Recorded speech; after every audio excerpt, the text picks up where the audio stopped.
Welcome to the Web Design Business Podcast with your host, Josh Hall, helping you build a web design business that gives you freedom and a lifestyle you love. Hey friends, it's great to have you here for this podcast episode 238. I'm really excited about this one because this is a fun, kind of different type of topic that we're diving into in this one.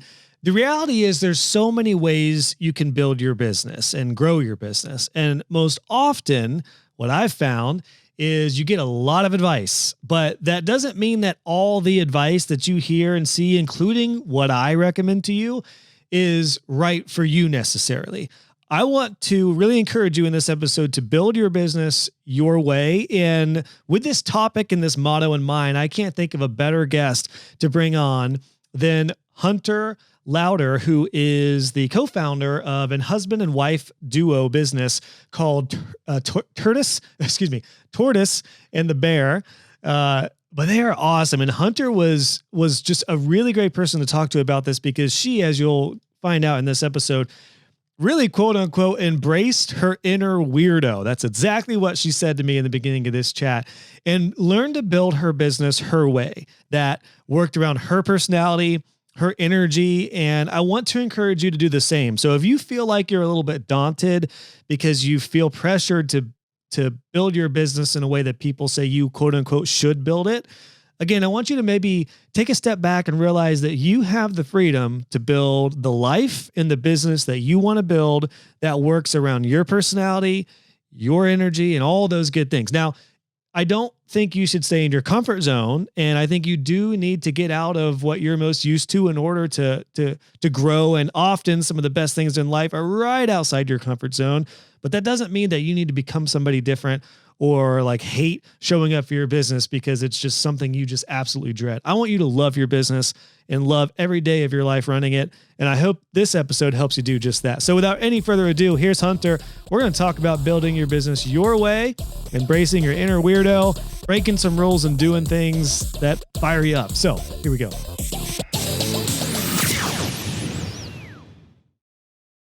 Hunter, welcome to the podcast. Thank you so much for taking some time to chat. I'm so excited to pick your brain here for the next little while. Thanks for having me, Josh. It was cool because when your request came through, I told you before we went live, I just loved immediately your style and just kind of your vibe and the fact that you're a husband and wife business. And more importantly, I'm always fascinated by people who have kind of a counterintuitive approach to business and life sometimes. And it seems like that's exactly what you guys have. So there's a plethora of things I'm sure we could talk about, but the idea of like reverse engineering or counterintuitive growth strategies, I figure that's what I'd love to dive into if that's cool with you today. Absolutely. It took me a while to actually embrace my inner weirdo and kind of say, let's break all the rules and let's do it because it doesn't work the same way for every single person. You know, we all try and do what the gurus say, what the experts say, and we follow this path, which can work for a lot of people. But then you have the ones that are really different and need like a unique approach to their own business. So I kind of jumped headfirst into that one. Oh, I love that. Okay. I want to ask about when this started for you, but first, very curious if you'd love to let everybody know, first off, where you're based out of, that might give us some context of your clientele and stuff. And then my follow-up question to that now is always, when somebody asks you what you do, what do you tell them? All right. So I'm currently based in San Diego, California, and inching my way towards hopefully being a digital nomad in the near future. I have a 16-year-old son, so I'm kind of waiting for him to, go off to college and become an adult before I just put my wings out and fly off to various parts of the world. So I love, much like you, being able to work from anywhere and being able to serve my clients in any time zone, any country, any location. That's like a total dream of mine, to never have to go into the office again, but to be able to really help people from anywhere in the world. So that's me geographically. And then I think your second question was, how did this get started? I actually would love to know what you say when people ask you what you do. Yeah, it's just one of my favorite questions because it's so hard to answer for pretty much all online entrepreneurs or designers or creatives. Absolutely. So I always say I have a boring answer and I have a really exciting answer. So my boring answer is that I'm a certified director of operations and project manager, and I help corporate expats and pandemic pivoters create a custom personality-based sales and visibility strategy so that they can grow their business into a profitable and impactful one without burnout or overwhelm. So that's the complicated one for somebody who, for somebody in your family who's like, what do you do again? What's the simple version of what you tell them? I'm curious. I tell them that I'm a chaos coordinator. Chaos coordinator. I like that. So I work with, sorry, go ahead. Go ahead. I was saying, I work with small business owners who are growing or scaling and help them put systems in place so that the business feels a lot more easy to run and grow. Gotcha. So and I'm kind of curious, do you work with all sorts of businesses, or is there a preferred or even like target niche that you end up going in with? So my niche is more like the person. I tried to look at the different industries. Did I want to work with coaches, consultants, online service providers? And I really decided to go with people that are experts in their field, but have decided to start their own business. So like their own, maybe it's a side hustle that became a full-time job, or they decided to leave corporate and they want to actually take their passion and their experience and turn it into a new career. So mine is usually about people that are starting or growing a second career typically. Gotcha. That's a great niche, I feel like, too, because they're probably established in some way. It's probably different than like, I want to start my own business, but I have no idea what I'm doing or, anything about this industry. So it seems like there's probably, I don't know how much strategy was involved in that with your end, but that sounds like a safe way to go as a good lesson in niching is like find a proven industry of people who maybe are a little more established or at least have a good foundation to build off of. Absolutely. So it's kind of like new business owners. Then there's people that are trying to grow and there's people that are scaling. And so at what point as a strategist do you want to come in and help them? And I'm usually at that point where they plateau, like they've been super successful. It's been like a wild ride. All their dreams are coming true. And then all of a sudden they hit like a wall and they're like, nothing's working. Like I'm not converting sales. My marketing's flopping. Like, where do I go from here? And I just commented on your Instagram post this morning that you had one that said, what got you here won't get you there. And that is literally what I tell all my clients. They hit that point and they got there and they're trying to do the same thing still, like go backwards and make it work again. But it's like you need new skills, you need new mindset, you need new tools to kind of hit that next level. That's usually where I come in. And what a segue to this topic of like a counterintuitive approach to everything. I'm curious. So before we get to that, and maybe this, I don't know if you have an exact framework or the high level things on that. I am curious, when did this happen for you? You mentioned that you just dove headfirst into this idea of being weird and embracing your inner weirdo and doing your own thing. When and how did that start for you? So my story is that I actually used to be in the luxury wedding industry. So I started off as an event manager for a wedding and event venue in Central California. And over the course of about a decade, I worked my way up to CEO of that company, which became a multi-seven-figure company. And it was like exciting. It was so much fun. We were there for people's weddings, like their biggest events for their lives. We had a restaurant and a winery, and it was just amazing. And then I crashed and burned, had a like massive burnout where at 35 years old, I basically decided that I could either stay in my career and probably have a heart attack before I was 40, or I could leave my career behind and see what I wanted to be when I grew up, basically, and kind of start over. And so I left my career back in 2017. My family and I moved down to San Diego, and I kind of started this exploration of who am I? What do I like to do? What am I good at doing? Because my identity was so tied into my career that when I left my career, I was almost like, I don't know who I am. I don't know what I want to do. I don't know what I'm good at. And so I really went down this path of self-discovery and identity. And I got a lot of coaching certifications to heal myself. And I also thought that I wanted to be a coach for a really long time. And when I got into that industry, I realized that I'm way too opinionated to be a coach. I love coaches, but they're like, what is the answer inside of you? Let me ask you these questions. Let me support you. So I'm more of a consultant that's like, here's what you need to do. 1, 2, 3, and this will get you to your goals. So I decided to go down that consulting path and take my decades of business experience in brick and mortar and hospitality and learn about the online business world and then combine the two together. And do you feel like the counterintuitive approach, do you think that was a result of burnout? That you decided to just do things your own way and do whatever the hell you want to do? Or was it a matter of like the self-discovery that you went through that helped you realize, I don't know. Well, did you feel like life is too short? Let's just have fun and do business. What did it look like? So I think there's a couple of things that go on there. Number one, I went through my values. So that's a big thing I do with my clients is what are your values like in life and in business? And I discovered that one of my top values is to have fun. And that's not super popular in the, American culture for having fun. We should work hard. We should be industrious. We should make money. We should, retire when we're 75 with a pile of gold underneath of us. That's what we should be doing. So when I realized that, I was like, okay, so the way I do things is already different because fun is not like a top value in most businesses and most corporations. So I really try and look at everything that I do through that lens of having fun. And then as far as the counterintuitive approach goes, when I burned out, in order to heal, I really had to redefine everything that I thought was like success. I was married, I had a kid, I had a house, I had 2 cars, I had accolades, awards. I was, recognized and respected in the industry, and I crashed and burned. So it's like I achieved all these things. I lived the American dream. I did everything I wanted to do when I was a teenager, but it didn't serve me. So if I'm going to hurt myself by accomplishing those kind of more standard corporate, American type goals, I need to actually redefine what my version of success is and what is going to be healthy and wonderful for me. And so that's really where I go into the whole very personalized, no person is cookie cutter. Everybody has their own unique approach to life and business. I love that because it has to be the core of growing a business your own way and doing things counterintuitively, because it's got to make you happy and it's got to, fill you up and energize you if you're going to be sustainable. I love that you mentioned the fun thing because I agree.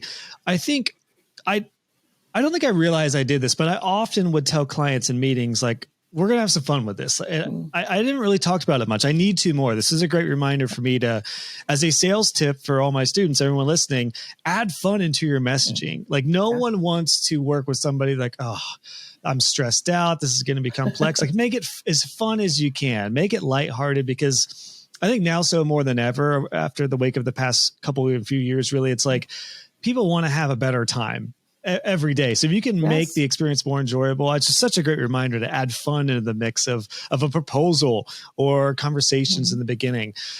I would love to dive into your darkest days here, Hunter. Aren't you so glad you came on this podcast? Because I love podcast therapy. Yes, podcast therapy. Because I do think that really sets the foundation for how you grow a business that is right for you. Because like you said, there are so many gurus. You and I, we have our messages. We're probably considered gurus to some people, whether it's tough because I feel the same way. I try to tread that lightly. Like I don't tell people you should do this. I say, this is what has worked for me. It's what I recommend, but make it your own. But I think a lot of business owners are just flooded by all the different messaging out there, and they end up becoming versions of people who they are not, or they don't really enjoy. So for you, I am very curious. This might be a weird question, but I just want to know, was your burnout your fault? Like, were you responsible of all your burnout, or was it just a mixture of things? Yeah. What did that look like? Absolutely. So at first, it's like, I'm going to blame this person. I'm going to blame this person. I'm going to blame the horrible, bridezillas and mothers of the bride who made my life miserable. I'm going to blame, my boss who was always, barking down my neck and everything else. But it's like, at the end of the day, it's like the way you do something and who you are. Like I'm a super type A overachiever. I love to work. I love to create things. I love to be productive. It's part of who I am. But if I'm not paying attention to that, if it's just unchecked, then that can kind of like a car that's engine is just running, but it's not really going anywhere. It can burn out the engine, which is exactly what happened to me. Oh, that's a great analogy. Yeah. Cause literally, I mean, it happened to me. I never like officially burned out to where I like called it quits or anything like that, but I had seasons of burnout, symptoms. And I do see this with a lot of people. Actually, just recently, a couple people, students and people I know who just went too fast, but it was very, just like you said, that analogy of the car. It's like, they really weren't moving forward. They were just going. What was there a catalyst event for you? Was it like a health thing? Was it, I don't know. Yeah. What was the event that was there a wall that you hit? Like, what did burnout look like? I'm kind of curious what burnout looked like for you. Yeah. And I say like all of a sudden I was burned out, but it's not like that. It happens over the course of many years for people. And usually burnout is just like basically extensive exhaustion. You just, so I wasn't sleeping. I wasn't taking care of myself, physically, mentally, emotionally. I didn't feel like I had time to. I was a mom as well as like a career woman, as well as a wife. And so you're kind of trying to juggle all those different roles and make everybody happy around you as much as possible. So for me, it really started off that I stopped sleeping through the night, which then just really led to that exhaustion and like hormonal imbalances, with cortisol and like adrenal fatigue. And then I started having heart palpitations. So my heart would be like 130 beats per minute just sitting here doing nothing, which was like workout, rate. And so I went to the doctor. The doctor's like, nothing's wrong with you. Your heart's perfectly fine. So I kept having these physical ailments that the basically like Western medical community said, you're fine. There's nothing wrong with you. Like, I'm not fine. This is not how you're supposed to live your life. Like life shouldn't be like this. So I actually started going a little bit more into like the Eastern kind of woo spirituality realm because I was like, well, Western medicine has nothing for me. Let me see if a psychic or tarot card reader or acupuncturist or astrologer can help give me some insight that maybe is just kind of like a light bulb moment that I can grab onto and move forward. So really the crux of me deciding to leave my career is I received an email from a naturopath who had a like intuitive psychic in their company. And they were offering heart chakra healings. And I said, well, my heart's bothering me. I know this can't hurt me at all. Let me see if they can maybe help me have a perspective.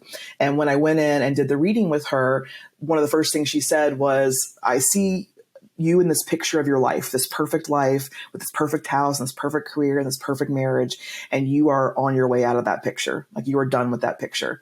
And when she said that, I just was like, I am. It just kind of took that outside perspective to tell me what I already knew, but I was afraid to admit that I was just done with that picture. And then I had the opportunity to decide, how to move forward from there and what the next steps would be. Now, when you got to that place of burnout where you were done, like you said, out of the picture, I kind of wonder if you could go back now, knowing what you know now and everything, do you think you could have stayed in that industry and done it in a balanced way? Or do you feel like the industry itself and the work itself led to a lot of that as well? Or do you think it was mostly, just internal problems with personal growth or boundaries and things like that? I think it's very complex. I think there are some industries that are way more high stress than others. I know the wedding industry, obviously the medical industry, police officers, firefighters. Of course, there's some industries that are more stress related, and people need to really watch out for that, for compassion fatigue, and hopefully have resources in place to help make those jobs a little bit more palatable for people long term. So I think there is a little bit of a stress in that industry, and I wouldn't go back to the wedding industry necessarily because I loved it. It was super fun. But at this point in my life, I want a little bit more of a laid back, work-life balance lifestyle. So I don't think it's like everybody in the wedding industry is going to burn out by any means, but I will say a big buzzword that I wasn't implementing at the time is boundaries. You're just like enthusiastic. It's weddings. It's people's special day. There's a lot of requests. There's a lot of emotions. There's a lot of things happening. And so you almost just kind of take on a lot of that yourself. And I was just, I think, too young, too unaware of personal development to really have a method to be able to like decompress, kind of let go of those emotions and feelings and understand that it's like neutral and objective. It was very personal to me. Every problem, every success was me. And so really taking that on as my identity, I think was really the big problem for me. And I think you mentioned you were extroverted. I think this is a big challenge for extroverts like myself, who I'm very social. I like doing social things. I'm, group of people I'm fine with. I'm cool with going to networking events and things like that. I have some introverted tendencies, but overall I'm quite, extroverted by nature. But we do tend to get ourselves in trouble when it comes to burnout because it's so easy for our personality types. And I'm lumping us together. I'm sure we have differences, but if we're going to go extroverted and introverted, extroverts tend to just go without almost realizing we're burning ourselves out until there's some sort of wall that we hit or some some sort of life event or whatever it looks like. Whereas introverts, I think, have an easier time pulling themselves back by nature. And I should say I have my own personal thoughts on, I don't like to lump people in as extrovert or introvert because and there's more science now that shows like there's a lot more ambiguity to those two terms. But I just want to say it's interesting because I feel like a lot of extroverts do get to that point where one of the people I just mentioned a little bit ago on top of mind who burned out is a very extroverted person. I had no idea he was struggling with burnout symptoms. It was just like behind the first level of the smile you see. So I think it's a great reminder to be self-aware about your personality type and then knowing like what gives you energy and what pulls your energy out. I imagine that's a big part of figuring out the right business approach to this counterintuitive life. Absolutely. And I think that's important with extroverts and introverts. Is a lot of people think introverts are socially awkward and they're afraid of being social, and extroverts are just constantly out there in the spotlight. But it is so much more complex than that. Introverts really, they get their energy by themselves. Extroverts get their energy from other people. And if you're an extrovert and you get energy from other people, you might just be around people all the time and going to networking events and doing activities. But is that moving your business forward? Is that moving your life forward? Is that like intentional, or are you just expending your energy every which way because you're an extrovert and that's what you like? So it's almost like reflecting a little bit and saying, okay, is this opportunity where I need to spend my energy? Am I enjoying this? Is this moving me forward? Or is this just extroversion for extroversion's sake? Let's talk about that, because this is really interesting. And I think just getting to know you a little more, I feel like you probably have a really cool pulse on extrovert versus introvert, because I used to lump myself in as 100% an extrovert. And when I became a business coach, or I prefer, actually, I don't like the term coach either, because I don't identify myself like that either. But when I started coaching people and getting to know more of my students, I realized that so many people lump themselves in as an introvert and said, automatically, I can't sell, or I don't like to sell because I'm an introvert. Yeah. Particularly when it comes to sales. What are your thoughts on that? Like, what are your thoughts on being introverted by nature in some ways, but being able to sell still and being out there and growing your business as an introvert? Absolutely. So one thing I will say is, despite the fact that I work with personality-based assessments, I'm actually very anti-label. I think when people are like, I'm this, I'm that, and they use it as an excuse for why they can't do something, it's like, that's not the point of this. The point is to learn what comes naturally to you. It's kind of like that strength-based approach. What are you good at? What are you talented at? What comes easily for you? And let's really capitalize on those abilities. I don't want to look at like, oh, I can't do this because I'm X, or I'm bad at this because I'm X. Like, that's like a limiting belief. So when I look at the people's personality assessments, it's not to be like dogmatic, like this is who you are, and if you do anything other than this, you're going to fail. It's just more like, how do I get to know the complex human being that you are in a short period of time and make kind of good recommendations for you to move your business forward? So I do always like to say that I'm not like a label person where people, I think, use those items to hold themselves back. So with introverts and selling, what I love about whether it's brick and mortar or an online business is there are a million ways to sell.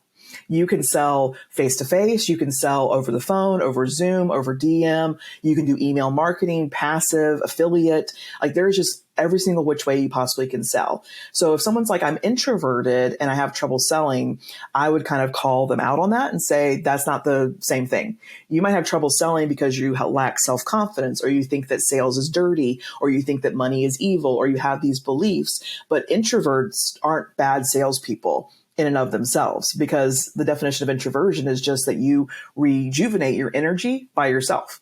So that means what I would recommend is pick one day a week to have sales calls. Don't do them 5 days a week. Try and have them all together. So, hey, Wednesday is my sales day. Thursday is the day I go to the spa or have lunch with my friends or go for a nice long walk to kind of recharge. So to me, it'd be more about an energy thing. And let's get rid of those negative beliefs or limiting beliefs that you think you can't sell, because that's not the case. Oh, I'm so glad you said that. That is exactly the mindset and approach I've come to adapt over the past year or so with this topic and this idea of like people saying, I'm introverted, so I hate sales, because I get that all the time. And I didn't quite know how to say it, but I think based off of what you just said, the way I can consolidate that is to tell people it's energy management. Yeah. And one of my favorite examples of this was a recent podcast guest, Elizabeth McCravey, who was interesting because she is somebody who likes to do public speaking, which you would think introverted people would never like to do, but she identifies herself in most ways as an introvert. But what's interesting is she's like, I like public speaking, but it drains me so much that I need to clear my schedule the couple days after that to recover. It's so similar. So I love what you said there. Like, literally calendar block your people time. It's the same. I learned this with my wife because we're so different, opposites attract, as we all usually find out in life. She is so different from me in the way of we're both social, and she likes talking with people in certain settings. But the difference is if we go to a party on a Saturday night, I'm fired up on Sunday. She needs to do nothing for the entire day. If I put plans on there, I'm going to get the look. So I know now, energy management wise, I'm going to be pumped up, but I'm not going to make her do stuff on Sunday with me because she needs to recover. So I think it's the same approach to business too, which I love. What a great reminder on this too. Like plan your day and your week around your energy, which that's not like a common thing in business. That you're, like when you start a business, you're not like, okay, let's look at energy management. It usually comes after burnout. Yeah, exactly. And that's what I do. Basically, I always tell my clients is like, I've spent years, tons of money, tons of time and energy figuring this all out. And so my biggest goal is to help them prevent burnout and prevent overwhelm and not have to recover from it. Because it's so much easier to be proactive and kind of go backwards and, fix some areas and implement some foundations so that you don't burn out versus just, exploding everything and then kind of starting all over again. But I love what you said about your wife, because I think that's makes you an amazing husband to recognize the differences that you all have together and to kind of honor them. It's like, it's not good or bad. Introvert versus extrovert isn't good or bad. It's not like a moral decision. It's just like what works for me and what doesn't work for me. So I'm all about like really accentuating the positive, not focusing on the negative. Like, let's look at your strengths and not try and be kind of that like, I think FOMO, shiny object syndrome, like, oh, well, that person's doing this, so I need to do that to be a valid human being. And it's like, no, you don't. You can absolutely forge your own path. Yeah. In the case of like, I'm sure what's coming to a lot of minds, including mine, is like social media. And you see somebody who's on video all the time and you feel like, oh God, I got to be on video all the time. You don't have to. Like, I have a ton of students who strictly go the SEO route and just work on like content that brings people there. They're not on video as much. Or if you want to talk with clients via proposals or calls, you don't even need to show your face necessarily all the time. Or you can just do calls like they used to do in the 90s without being on a video. So like you're right. There's so many ways to sell and so many ways to go about this. Also, one thing I want to get your thoughts on is like personal growth. For example, I used to hate being on camera, and not that long ago, if I had this camera on and a couple lights, I would be a very different version of Josh. It would be a very different scared deer in the headlights type of person. But because I got on video nearly every day, I've become very comfortable, and I'm almost more comfortable now with a camera on than like at a party like I used to be. So what are your thoughts on that with getting past these limiting beliefs into saying that like you might be here now, but with practice, growth, and everything else, you may learn to love this. You may break out of some introverted tendency. What are your thoughts on that, and how I don't know if you advise on that when it comes to growing past certain limitations, Absolutely. But I'd love to hear your thoughts on that. Absolutely. So what's coming up for me right now is this word like should. I think people have a lot of shoulds in their life. I should be on video. Video is king or queen. I have to do this. I must do this. All those are limiting beliefs, because none of that is true. Someone might have done that and been successful. Absolutely. And someone else might have done that and flopped completely. So there's no 1 + 1 = 2 when it comes to, sales and marketing. So I always really look at their shoulds. Now, if you want to be on camera and you're like, I want to be on camera because I don't want to have this fear anymore, and I think I have a really great message that could help a lot of people, then we'll approach it from that perspective. It's something you really want to do. What is standing in your way? How can we work through that? How can we focus on your strengths? But if someone's like, I have to be on camera because everyone says I should be on camera and it scares me to death, I would probably say, do you want to be on camera? And if the answer is no, then let's avoid camera and let's work on something else.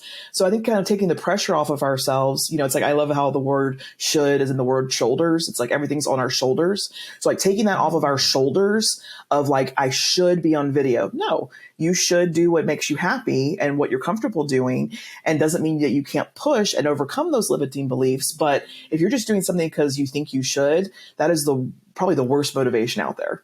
Oh, what a clip. I need to make sure I just mark this, because I want to make sure to get that little clip out and spread that around, because I never thought about that. It's genius that the word should is literally on shoulders. Wow. Revelation day. I'm having all sorts of awesome, just big breakthrough moments in this with you. I feel like I'm getting a therapy session hanging out with you here, Hunter. Right. So, so many ways we go with this, but I do love this, because one thing I said a little bit ago that I didn't really think about intently is that you do tend to think about these things after burnout.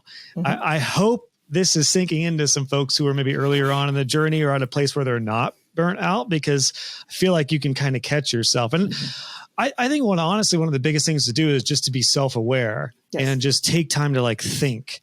And this is the hardest thing to do as a busy person running your own business? Because first off, it's very hard to turn it off, as we all know. When you become an entrepreneur, I always joke around with people in the corporate world. I'm like, if you think you're working a lot now, just remember you may have more free time, literally like in your schedule, but your mind is going to be very different. It's going to be like 24/7. You're going to have to learn to manage that.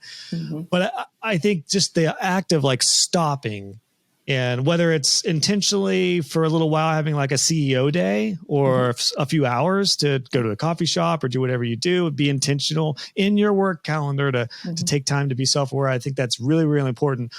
Have you found that to be the case too, where you have to like tell people to just freaking stop and look at everything and like, let's look at what's going on. Think about where your energy is. I'm just kind of curious about your thoughts on stopping and just looking and evaluating things. Absolutely. I think, taking time for yourself, taking time for your passions, having a well-balanced life and, being reflective, whether that's journaling, meditating, taking your dogs for a walk, having those shower thoughts or, driving the car where you kind of zone out a little bit. I think those moments are so valuable. And I think we have a lot of guilt when we have those relaxing moments. We're like, oh, I should be doing something productive. I should be doing, I should be listening to podcasts or reading that audio or listening to that audiobook or watching that course that I purchased. And it's like, it's okay just to take time to rest and to think and to process and just to be. It's kind of cliche, but I always say, we're human beings, not human doings. So like, if you can take more time to be and just be alive and enjoy the world and enjoy everything that you have, that can really help reduce, especially anxiety a lot of times. And I feel like that's typically something that somebody needs to hear from the outside. I feel like it's rare that unless you get to a place of burnout that you're going to be on a good trajectory and just be like, I'm just going to slow down a little bit. Usually it is like something happens to make you do that. I know there's a couple different versions of the classic Henry Ford quote about like thinking being the hardest work, but it is it probably goes back to Abraham Lincoln, like all quotes, but it is good to just remember that like, just because you're not actively doing anything in your business or not getting a project out or whatever, it doesn't mean that sitting there and just thinking isn't really beneficial and like I said, moving the needle forward. In fact, I think it's pretty well known across all entrepreneurs and people who are sustainable as a business owner, your best ideas and your best position or your best like chapters in your business of growth typically happen. Would you agree with this? In times where you just like think through a problem or in times of like deep thought? I always have my best thoughts like right when I wake up in the morning, and I'll grab, my phone and just start jotting stuff down. It doesn't even make any sense because it's like this, your brain has been resting all night long, and it's kind of like taking all that information and putting it together and routing it all over the place. And then when I wake up, I'm like, oh, I have this brilliant idea. The problem's like almost solved itself. The shower, I think, is another place people have brilliant ideas because you're just not thinking, you're kind of going through the motions, and then boom, this idea comes through. So it's when we are still and relaxed and not really actively thinking or actively doing anything is really when we do get our best ideas. It's different too, I think, in creative fields. If you're in a position where your income and your work is based off of you typing and actually just getting something out without too much thought, then literally like, you working on something, that's the end goal. But for most people as business owners, web designers, creatives, a lot of our best work is out off of the keyboard. Like you mentioned, on a walk, in a shower, whatever. One of my favorite, my wife and I love the show Mad Men. Okay. And one thing, I don't know if you've ever seen that, but it covers the advertising age through the 60s. And a common recurring theme in that is Donald Draper, the creative director, John Hamm, would often just sit and just like think or take a nap. And it looks like he's not working. And even his boss at one point walks in and is like, I have to get used to you seeing you do this and remembering that you're actually working. Because it's true, like with creative and problem solving, you don't have to be at your desk to be working to get it done. So I wanted to point that out because it is very interesting. And even in that show, it articulates how many big breakthroughs in their business or on a project happen when there's a nap involved or when there's just sitting and just staring off involved. So, like even like, I mean, I just remember early in my entrepreneurial days, I felt like I had to be at my computer nonstop to feel like I'm working. And because I have a blue collar background, I felt weird if I was just sitting on the couch, just thinking. It felt like I was not working during those times, but that's a dangerous path that leads to burnout, as a lot of people know. And that's a big mindset shift too. I'm sure, as you saw, going from an employee to an entrepreneur to the CEO leader of your company, like that's definitely a path. And a lot of people, they were employees, even if they were upper management, they started their own business and then they wore all the hats. They did all the things. They had 17 balls in the air at the same time. And then again, when they get to that point of growth or scaling, now you got to put the CEO hat on. Now you have to put the leadership hat on, which is working, on your business versus in your business. It's like, how am I growing my business? What's my vision? What's my overall goal, as opposed to clickety clack on the keyboard so much? Gosh, it's such a good point. And I feel like vision casting and having the CEO hat on, that is difficult work, very, very difficult work, because it is all thinking. I mean, you could practically lay out ideas and journal and write and jump on, you could go to like one of these mapping, like mind mapping style sites and literally put like ideas out or spreadsheets or org charts or whatever. But it is tough to like quantify vision casting. I'm actually kind of curious, because I imagine with working with a lot of different people, what have you seen work well when it comes to visualizing the next evolution of a business? Because I'm in this season right now. I'm sure a lot of people listening are at a point where maybe you're going to the next level, or maybe you realize, going back to the quote you just mentioned, what got you here won't get you there. You're trying to map out the next evolution of your business or set goals. This is going to come out, I think, likely at the end of 2022 here. So we're in goal setting time. Right. Do you have tips or advice or strategies on vision, like figuring out the vision and mapping out, the next chapter of the business? Absolutely. So I'd say probably three things come to mind when it comes to small businesses and vision. Number one, like your vision is most simply your why. Why are you doing this? Why are you waking up every morning? Why did you put this business together? Why are you showing up on social media? Why do you have this business? Is it something that you want to live a certain lifestyle and it's a lifestyle business? Is it a legacy business that you actually want to be able to pass it down to children or possibly sell it someday? Really, why did you do this in the first place? And then if you have your why, that's something you can always refer back to. And every decision that you make literally can go back to your why. I'm going to set up Facebook ads. I'm going to have a new website. I'm going to start a podcast. Does that fit with your why? Is that in line with what you decided that was your reason for having this business? So it really helps make decision making a lot easier, so you don't get that decision fatigue that comes with entrepreneurs, where they have the freedom. They're not employees anymore. So they have the freedom to do anything that they want. And sometimes that can be really overwhelming. It's like, how do I choose of all these things what I should be doing? And so going back to that why is really important. And then I think if you're coming from corporate, you're used to probably like a 3 to 5 year vision, maybe even a longer one. But with small businesses, especially online businesses, technology and world events move so quickly. I tell my clients, do not plan your vision more than a year out. Because 6 months from now, probably you will have changed your vision, and that's okay. It's okay to pivot. It's okay to change your ideal client, your offerings, your platforms. Like, things move so quickly in the online world. It's like, you're not stuck with this for the rest of your life. So it doesn't have to be perfect. I'm a big fan of imperfect action. Like, write down your hopes and dreams, write down the reason why you show up at your office every day, write down why you had this idea in the first place, and just keep referring back to that. And when it doesn't resonate anymore, then it's time to change it.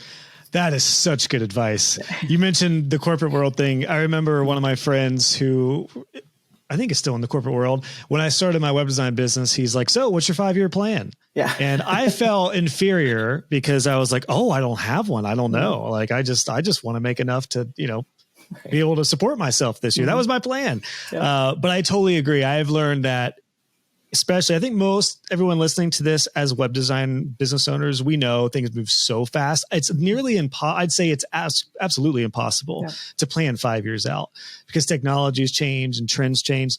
I think year is a great rule of thumb. And I actually even like to put more emphasis on quarterly planning. Yes. Okay, we're here. We're talking goals planning. I'm sure you have some counterintuitive approaches for annual and quarterly planning. What are your thoughts on that? Because again, for me, I found the power in quarters. And real quick, this year, exact case in point, my plans and everything that happened this year from a personal side changed everything for me. So I'm so glad I didn't commit to a yearly plan that I was not able to follow, because I'd feel like a failure this year. So yeah, what are your thoughts on the counterintuitive goal setting and planning? Absolutely. No, I totally agree with you. And so like the year to me is like the biggest chunk that I would look at with a client. But when we do our planning, we plan for the quarter. Absolutely. Because like you said, things just move so quickly, and the vision is really that 1 year vision. And then I'm a big fan of reverse engineering. So most of my clients, it's like, what am I supposed to do Monday through Friday to reach my goal at the end of 2023? And that in and of itself can be incredibly overwhelming and like produce a lot of anxiety, because it's like, what do I do Monday that's going to make a difference 12 months from now? So what I typically do is we look at the mission of their business, which is basically their what. We look at their vision, which is their why. We look at their values, which is like their how. Like I said, one of my top values is to have fun. So we have to like kind of put everything through the lens of your values. And then we set SMART goals. So like the specific, measurable, actionable, realistic, and timely. And then we basically say, what do I need to do every quarter, every month, every week, every day in order to reach that goal like a year from now? And so that really takes that big like overwhelm and kind of almost like you don't have a path, and it gives you a path that you can move down. And typically when you hear or think about goals, I imagine like myself, for most everybody, it's like, what do I want to make this year? Yeah. I believe that's a big part of it, because particularly those who have families and stuff, you need to know what you want to take home in a business. Yes. But outside of that, I imagine there are some different approaches to goals. Like what constitutes as a goal in your mind for a business? Oh, goodness. So it can go, I mean, a lot of what we work on is making their lives easier and making their business growth more predictable and less like inconsistent. So I'm a big fan of that, looking at, okay, what you're doing is going to be like predictable, that you know that if I do this, I'll probably get this result, as opposed to where I typically find them where they're just throwing spaghetti at the wall. They're trying every single thing. They're downloading all the freebies. And it's like, let's just kind of focus here on the things that are really going to increase your revenue, reduce your expenses, free up your time. And then sometimes it'll go into things like product or service creation, operational efficiencies, team scaling. So maybe they're ready to hire a VA or a copywriter or something like that to move their business forward. So goals can range anywhere from marketing to operations to sales to product development to growing a team.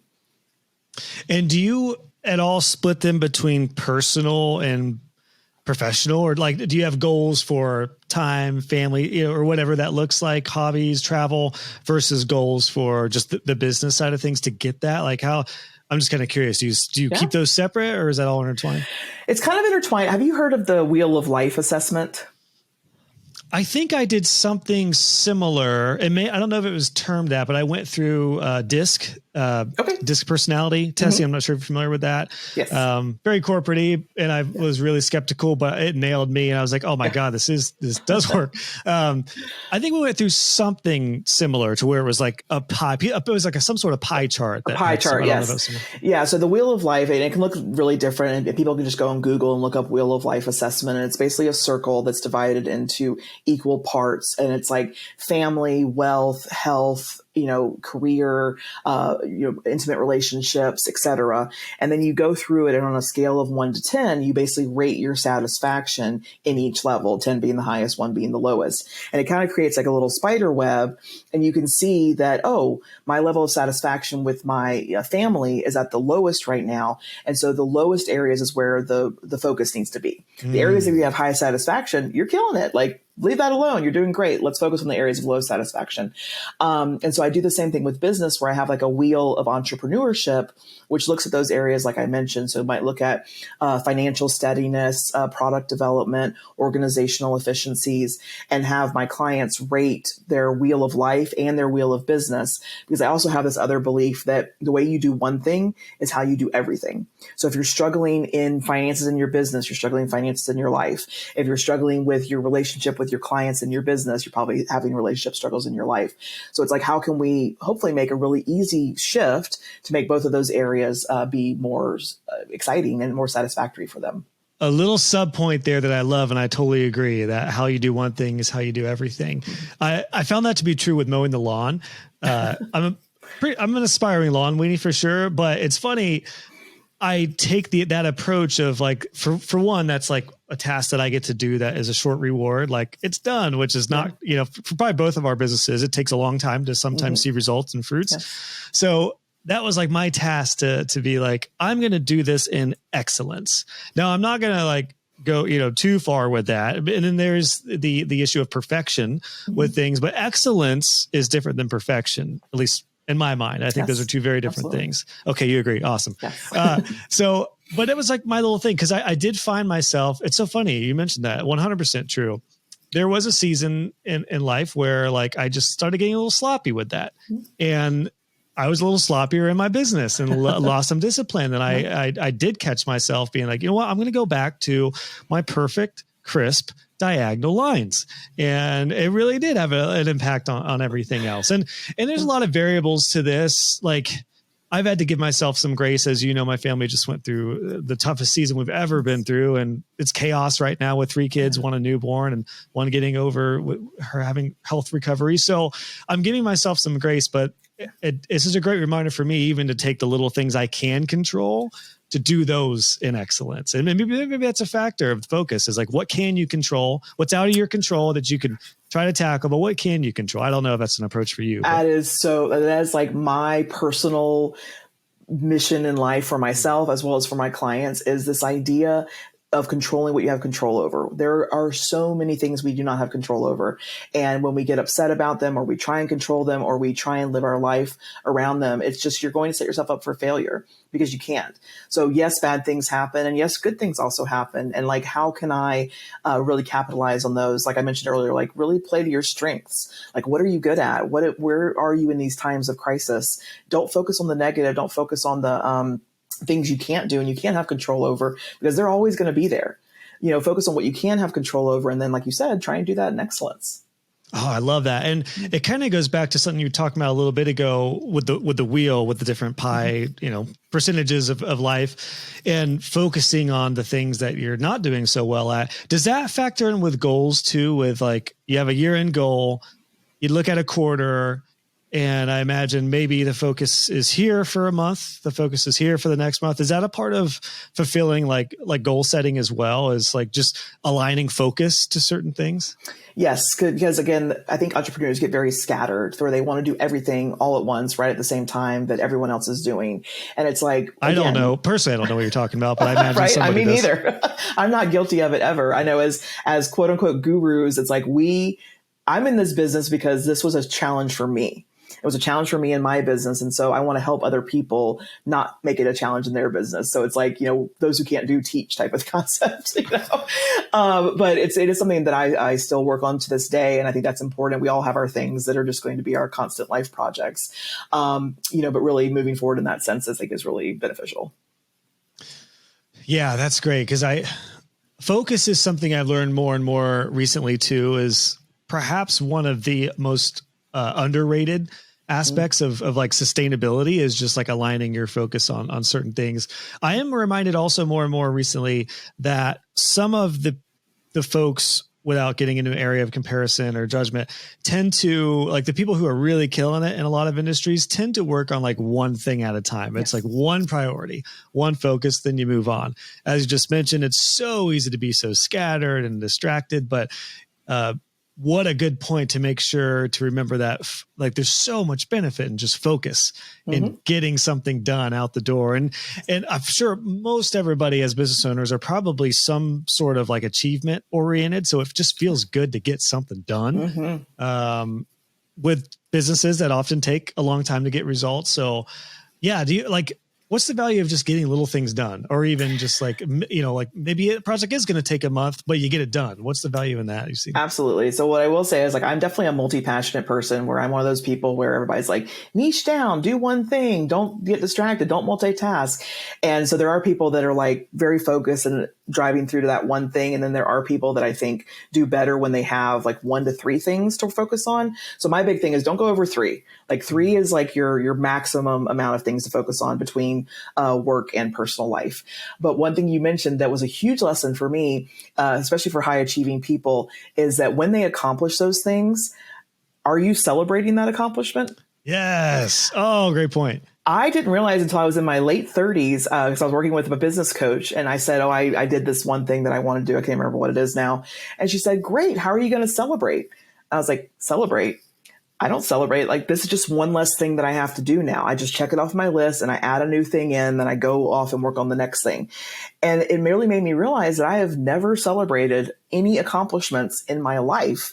I really just looked at it as like checking off a box and moving forward. So now I celebrate every single little thing. Like you just mentioned, even if it's like going to the grocery store or booking the dogs for a grooming appointment or, calling the doctor for your annual checkup, like those things that we avoid because there's not like a lot of reward in them. It's like everything you do should just be a celebration, whether it's like, I'm going to go listen to my favorite song or I'm going to go out to a nice dinner. Like obviously the level can be different, but we don't celebrate ourselves enough. My gosh, we are so in alignment on so many things here, Hunter.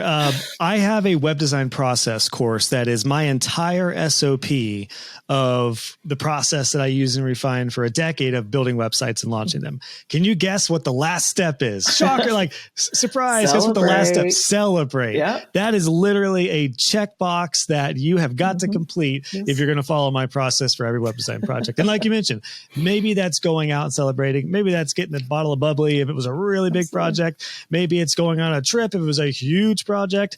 Maybe if it's, maybe it's just taking half a day off and going and seeing a movie, whatever it is. Celebrate. Another, like just so many good tips and reminders in this one.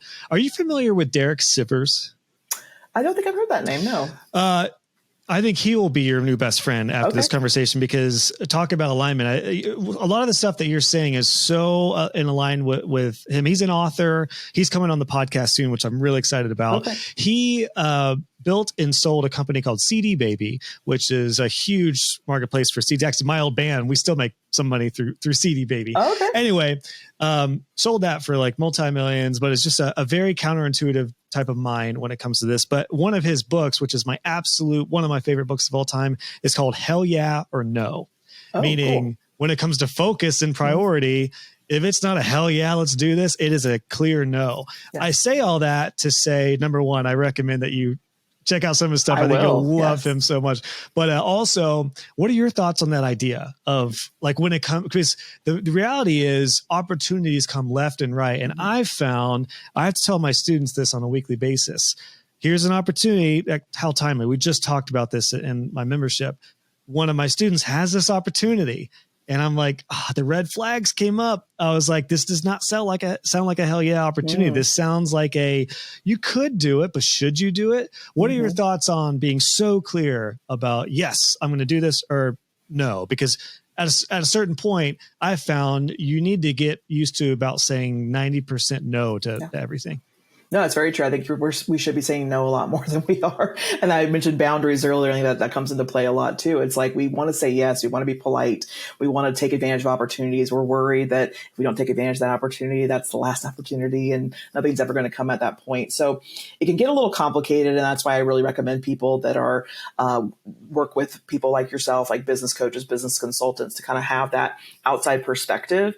Because if you're like, I want to do this, or I have to do this, I should do this, no other opportunity is coming my way, and you're doing it out of fear, then that's not a great approach to it. If you're also saying no out of fear, I don't know if I'm good enough, imposter syndrome, why would they hire me? I have self-confidence issues, then that's something that needs to be examined. So I would say absolutely hell yes or no, and make sure you're looking at why it's hell yes or no. If it's like a totally positive, I really want to do this, I think I would be amazing at it, fantastic. If it's a negative, like I'm scared, I don't think I would succeed at this, I'll probably fail, you might want to examine that and just see why is that coming up in that opportunity. It's a good point too about the fear thing, because I remember taking on so many opportunities that were fear-based. For example, I took on this retainer client for I think it was $400 a month for about a year.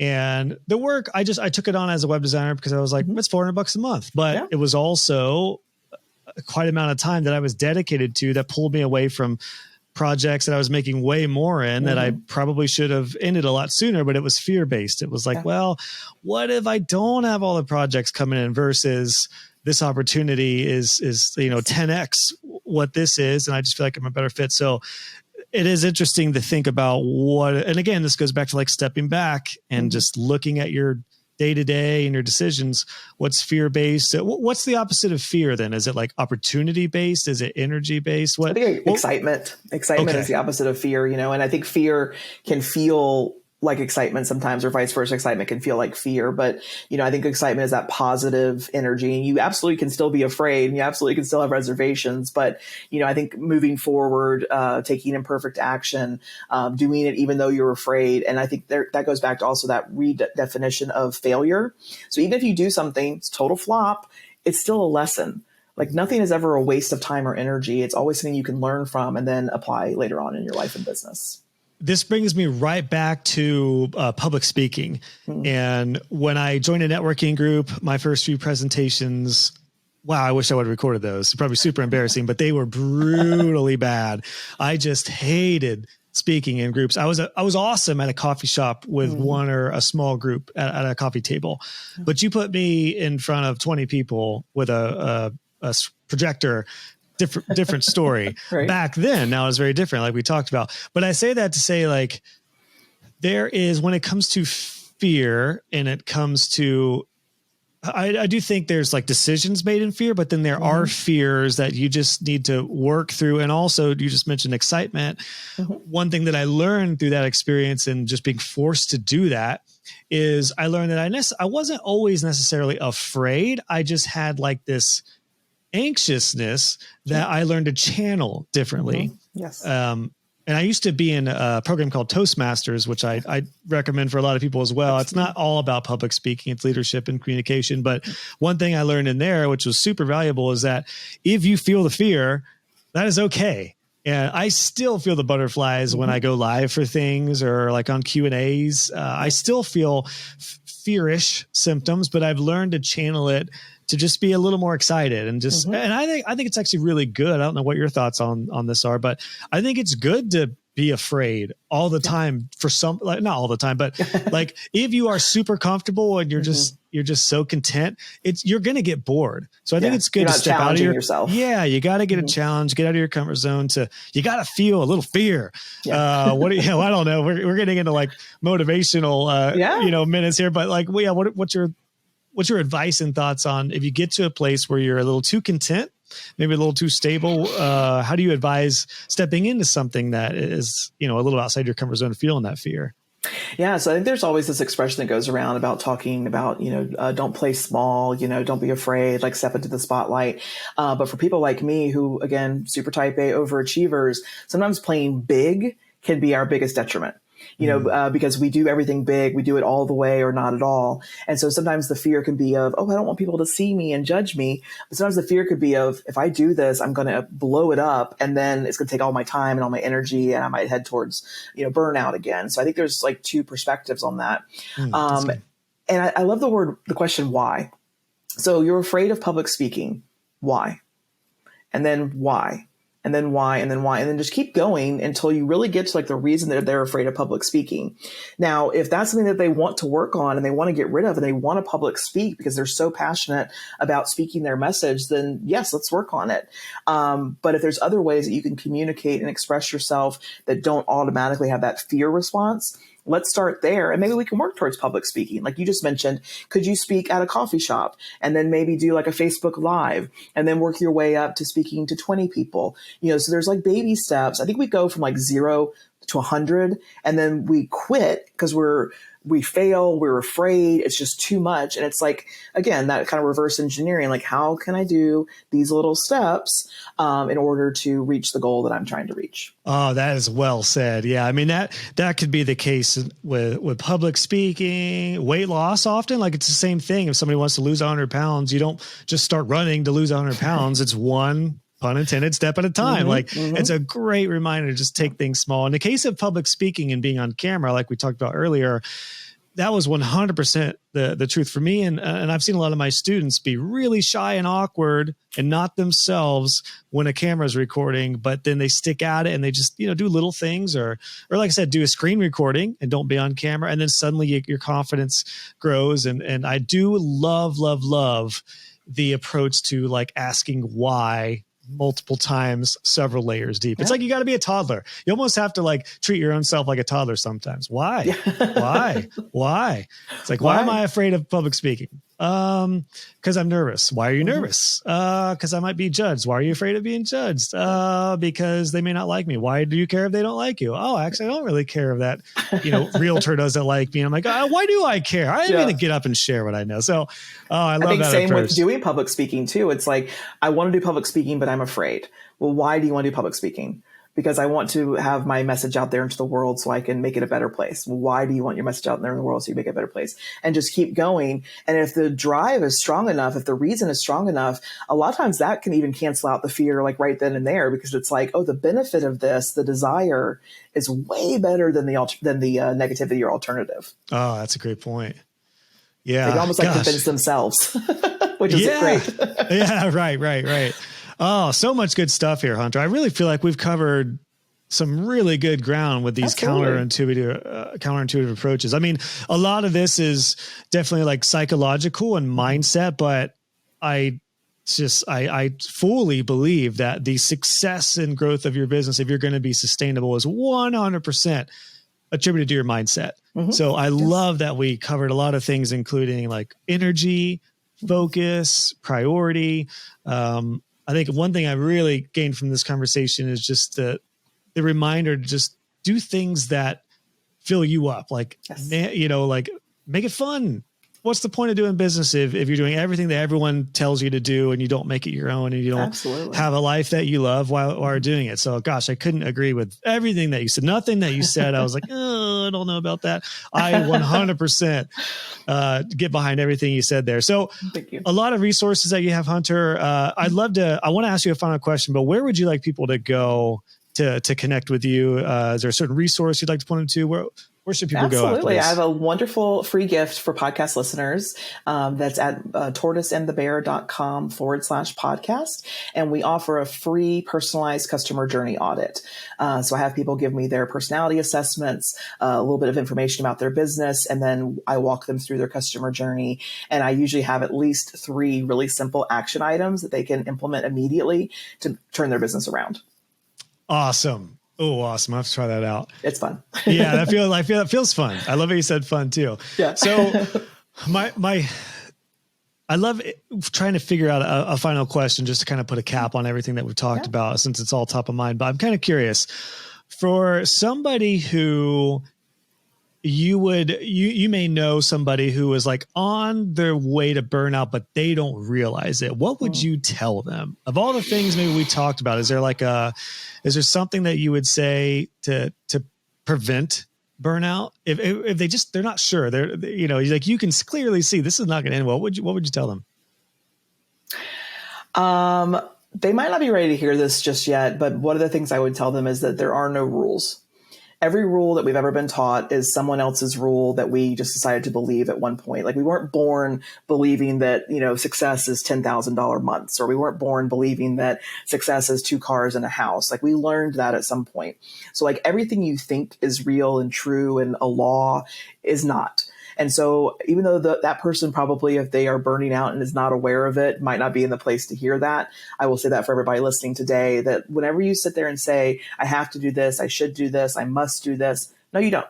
Because there are examples of people that have not done it that way and have absolutely been successful. So look to those people who do it a little differently, a little weirdly, a little outside the box, and like give yourself permission to do things in your own, weirdo way. Oh, so good. What a rebel. We've got a rebel on the podcast today. It's funny. One of my good friends from high school is getting into web design with a side hustle. He's still in the corporate world, but he told me, I just talked to him last week, and he said, because, okay, I can say this publicly. His name is Billy, but he now goes by William. I haven't seen him in years. He lives in North Carolina now. So we've been connected, but slightly out of touch. And I was like, what's with William? And he said, I have a mentor in the corporate world who said, if I want to be taken seriously, I need to go by my full name, William.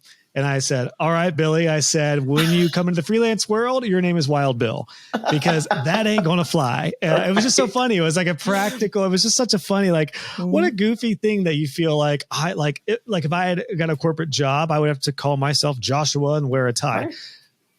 No, like you don't have to do that. I just want to say that as a practical that is example. not the barrier to your success, is the fact that you said, hi, I'm Billy. And they're like, nope, we're not giving you this deal now. Right. That is not the case. Exactly.